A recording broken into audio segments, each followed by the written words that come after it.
एक बहुत important question जो स्टूडेंट मुझसे आस्क करते हैं वो ये है कि कौन सा टॉपिक ज्यादा इंपॉर्टेंट है केमिस्ट्री में, और एज वेल एज कौन से टॉपिक में किस पॉइंट्स पे उनको ज्यादा ध्यान देना होगा, तब जाकर के वो ज्यादा स्कोर कर पाएंगे।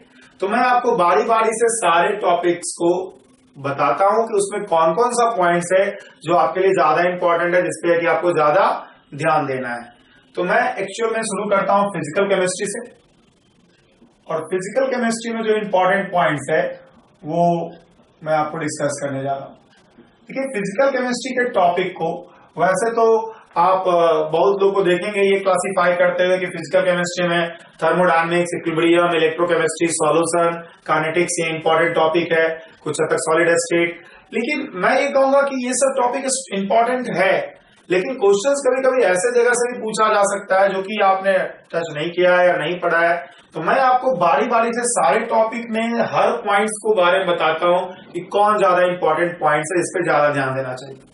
जैसे कि हम लोग शुरू करते हैं स्टिचियोमेट्री से। स्टिचियोमेट्री में जो इंपॉर्टेंट पॉइंट है वो है n factor and equivalent weight. N factor, equivalent weight and gram equivalent concept और इक्विवेलेंट कंसेप्ट, ये कंसेप्ट जो है सबसे ज्यादा इंपॉर्टेंट है। अगर आप इस टॉपिक पे कमांड करते हो तो आपका स्टिचियोमेट्री में सवाल बनने का चांस बहुत ज्यादा हो। दूसरा पॉइंट है, दूसरा चैप्टर है गैसियस स्टेट। अगर आप गैसियस स्टेट में देखोगे तो गैसियस स्टेट में आपके पास दो इंपॉर्टेंट पॉइंट है। एक पॉइंट है आपके पास आइडियल गैस एनालिसिस में एमबीवीडी कर्व, आइडियल गैस एनालिसिस में, जो कि बहुत इंपॉर्टेंट कम है, मैं इसमें बस एक ही कहूंगा, एमबीवीडी कर्व। एमबीवीडी कर्व एक ही चीज इंपॉर्टेंस है, एमबीवीडी कर्व। और रियल गैस इंपॉर्टेंस है, रियल गैस एनालिसिस बहुत इंपॉर्टेंट है। आप रियल गैस, जैसे गैसेस स्टेट में रियल गैस एनालिसिस से सवाल पूछने का चांस ज्यादा है। थर्ड है thermodynamics and thermochemistry. Thermodynamics and thermochemistry. Thermodynamics में मैं कहूंगा इरिवर्सिबल प्रोसेस और सेकेंड लॉ ज्यादा इंपॉर्टेंट है। इरिवर्सिबल प्रोसेस तो जो सवाल होता है वो, और सेकेंड लॉ ऑफ थर्मोडायनेमिक्स ज्यादा इंपॉर्टेंट है। और थर्मोकेमिस्ट्री में अगर हम बात करें तो रेजोनेंस एनर्जी से related point, resonance energy, binding energy, sorry bond energy वगैरह से रिलेटेड पॉइंट जो है ज्यादा इंपॉर्टेंट है। अगर मैं चौथा टॉपिक बात करूं एटॉमिक स्ट्रक्चर, तो इसमें स्क्रोडिंगर वेव इक्वेशन ज्यादा इंपॉर्टेंट है। स्क्रोडिंगर वेव इक्वेशन, नोट्स वगैरह ये सब ज्यादा इंपॉर्टेंट है। वेव इक्वेशन और नोट्स वगैरह कंसेप्ट, ये सब ऑर्बिटल कंसेप्ट, ये सब ज्यादा इंपॉर्टेंट है। अगर मैं बात करूं केमिकल इक्विलिब्रियम, तो इसमें जो है ली शटल प्रिंसिपल ज्यादा इंपॉर्टेंट है। ली शटल प्रिंसिपल ज्यादा इंपॉर्टेंट है। अगर मैं बात करूं आयनिक इक्विलिब्रियम का, तो आयनिक इक्विलिब्रियम में जो ज्यादा इंपॉर्टेंट पॉइंट है वो है salt hydrolysis, buffer and solubility equilibrium. ये तीन पॉइंट आयनिक इक्विलिब्रियम में एक बहुत इंपॉर्टेंट टॉपिक है जो कि आपको समझ में आना चाहिए, जो कि आपको करना होगा। छठा पॉइंट है सॉल्यूशन। सॉल्यूशन में दो चीजें ज्यादा इंपॉर्टेंट है। एक तो है non ideal solution, non ideal solution जिसमें कि जो टॉपिक मिक्सचर है, जो चॉप्स वगैरह के बारे में बात पढ़ना होता है आपको, और एज वेल एज आपको van't Hoff factor, abnormal van't Hoff factor और एबनॉर्मल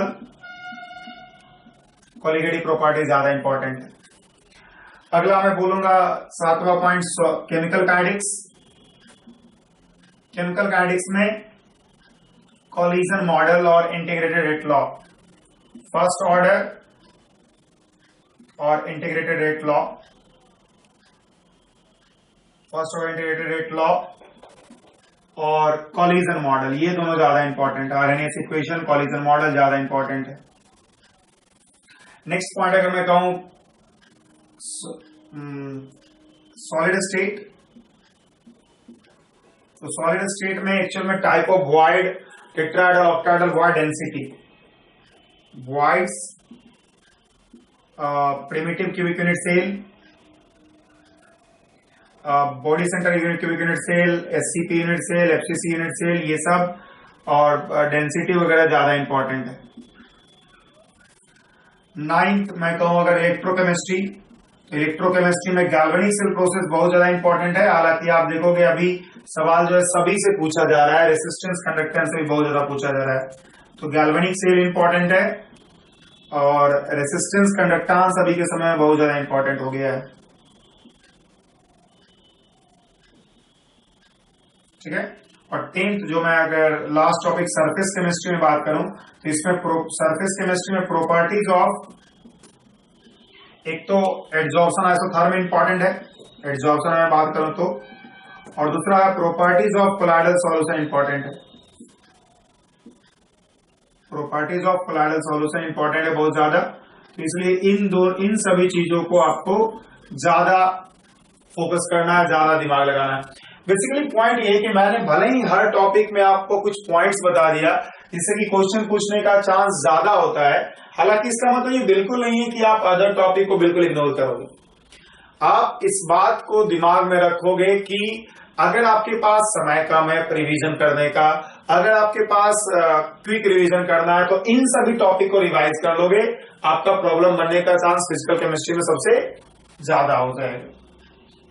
तो ये फिजिकल केमिस्ट्री का पॉइंट है। अब मैं ऑर्गेनिक केमिस्ट्री में बताता हूं कि क्या क्या आपको ध्यान देना होगा और क्या क्या आपको ज्यादा इंपॉर्टेंट है, जैसे कि सवाल पूछा जाएगा।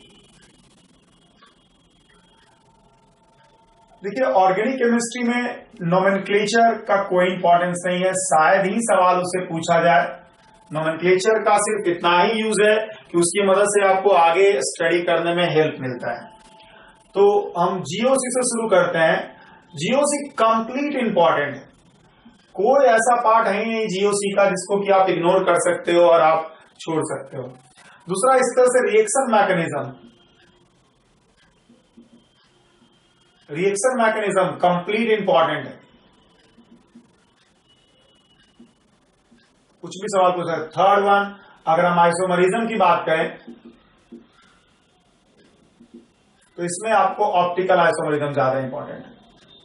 ऑप्टिकल आइसोमरिज्म, और आजकल कन्फॉर्मर्स पे भी सवाल पूछ रहा है, तो कन्फॉर्मेशनल आइसोमर्स भी जरूरत पड़ेगा आपको, कन्फॉर्मेशनल आइसोमर्स भी जरूरत पड़ेगा आपको। अगला पॉइंट, जो चौथा पॉइंट है जो आपको स्टडी करना चाहिए, वो है हाइड्रोकार्बन, जिसमें आप नेम्ड रिएक्शन जितना भी उन सबको याद रखोगे, पढ़ोगे, स्टडी उनका मैकेनिज्म करोगे। Properties of alkyne alkyne,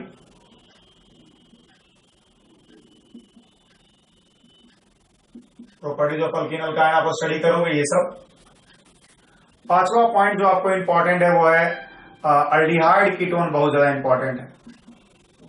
aldehyde and ketone, again named reaction, named reaction and आप कर सकते हो रिएक्शंस जो भी है वो सारा का सारा इंपॉर्टेंट है। टेस्ट इंपॉर्टेंट है। उसके बाद छठा है कार्बोक्सिलिक एसिड,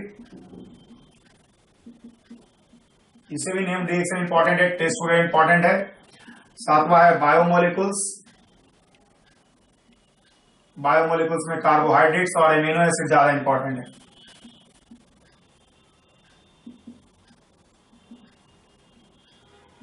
तो ये सब कुछ पॉइंट्स है जो कि ऑर्गेनिक केमिस्ट्री में, पॉलीमर, एक्चुअल में भले ही मैं ये कर रहा हूं कि पॉलीमर इंपॉर्टेंट नहीं है, लेकिन कभी कभी पॉलीमर पे बेस एकदम फैक्चुअल सवाल पूछ दिया जाता है, तो इसलिए आप इग्नोर बिल्कुल नहीं कर सकते हो। बायोमोलिकुल्स में विटामिन वगैरह पे सवाल पूछ दिया जाता है। तो मैं बार बार बोल रहा हूं कि भले ही आपको ये सब टॉपिक रिवाइज करने के लिए बोला गया है, ज्यादा ध्यान देने के लिए बोला गया है, इसका मतलब ये बिल्कुल नहीं है कि आप अदर टॉपिक को बिल्कुल इग्नोर कर सकते हो। इसी तरह से अगर हम इनऑर्गेनिक केमिस्ट्री की बात करें तो इनऑर्गेनिक केमिस्ट्री में हम लोग को जो टॉपिक इंपॉर्टेंट होता है वो है केमिकल बॉन्डिंग और पीटी। इनऑर्गेनिक केमिस्ट्री में केमिकल बॉन्डिंग पूरा का पूरा आना चाहिए आपको, कोई भी पार्ट से पूछ सकता है। पीरियोडिक टेबल पूरा का पूरा आना चाहिए, खासकर पीरियोडिक प्रॉपर्टीज। पीरियोडिक प्रॉपर्टीज इसमें अगर मैं ज्यादा एम्फेसाइज करूंगा तो VACPR, back bonding, hybridization, MOT, hybridization और एमओटी, ये सभी टॉपिक ज्यादा इंपॉर्टेंट है। अगर मैं मेटलर्जी की बात करूं तो मेटलर्जी सारा का सारा इंपॉर्टेंट है, आपको मेटलर्जी पूरा कमांड करना चाहिए। कोऑर्डिनेशन कंपाउंड की बात करूं मैं, कोऑर्डिनेशन कंपाउंड्स में आपको इंपॉर्टेंट जो पॉइंट्स है वो है बॉन्डिंग, VBT और CFT मतलब। इसके अलावा आपको इंपॉर्टेंट होता है ऑप्टिकल आइसोमरिज्म एंड ज्योमेट्रिकल भी, ऑप्टिकल एंड ज्योमेट्रिकल आइसोमर्स,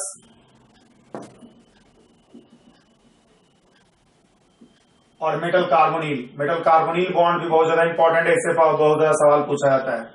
तो ये कोऑर्डिनेशन कंपाउंड में इंपॉर्टेंट है।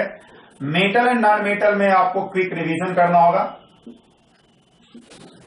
सारे फैक्ट्स को याद करना होता है इसमें, बहुत सारा पॉइंट्स को। तो इसमें आप कह सकते हो कि जो भी प्रिपरेशन है ऑफ इंपॉर्टेंट कंपाउंड्स उन सबको याद रखना है, कुछ रिएक्शंस वगैरह को याद रखना है, वो आपको बहुत ज्यादा इंपॉर्टेंट होगा। और क्वालिटेटिव एनालिसिस में आपसे सवाल पूछा जा सकता है डिपेंडिंग अपॉन आप मेटल नॉन मेटल को कितना अच्छे से समझते हो। क्वालिटेटिव एनालिसिस एक इंडिपेंडेंट टॉपिक है जो कि मेटल नॉन मेटल पे बेस्ड है, बहुत ज्यादा मेटल एक डिपेंडेंट टॉपिक है जो मेटल नॉन मेटल पे बेस्ड है। और अगर मेटल नॉन मेटल आप अच्छे से करते हो क्वालिटेटिव एनालिसिस में आपको बहुत ज्यादा हेल्प मिलेगा। तो ये सब कुछ इंपॉर्टेंट टॉपिक है जिसके बारे में मैंने डिस्कस किया। हालांकि इस बात को ध्यान रखना है कि हर टॉपिक में कुछ न कुछ पॉइंट्स होता है जो ज्यादा इंपॉर्टेंट होता है, लेकिन उसके अलावा अदर पॉइंट्स को भी आपको ध्यान में रखना है, तभी आप जेई में बहुत ज्यादा अच्छा स्कोर कर पाओगे। क्योंकि जेई को भी पता है कि स्टूडेंट ये सब सिलेक्टिव स्टडी करता होगा, तो अगर वो कोशिश करेगा कि इन सभी से क्वेश्चन पूछे ही पूछे, लेकिन साथ ही साथ कुछ ऐसे टॉपिक से भी, कुछ ऐसे पॉइंट से भी क्वेश्चन पूछा जाए जो कि स्टूडेंट कम इंपॉर्टेंट समझता हो। और इसलिए आज का जो पैटर्न है जेई को अच्छा, जेई में अच्छा स्कोर करने का, वो यही है कि सारे टॉपिक को कवर करोगे and then after you will have to think about better rank in IIT।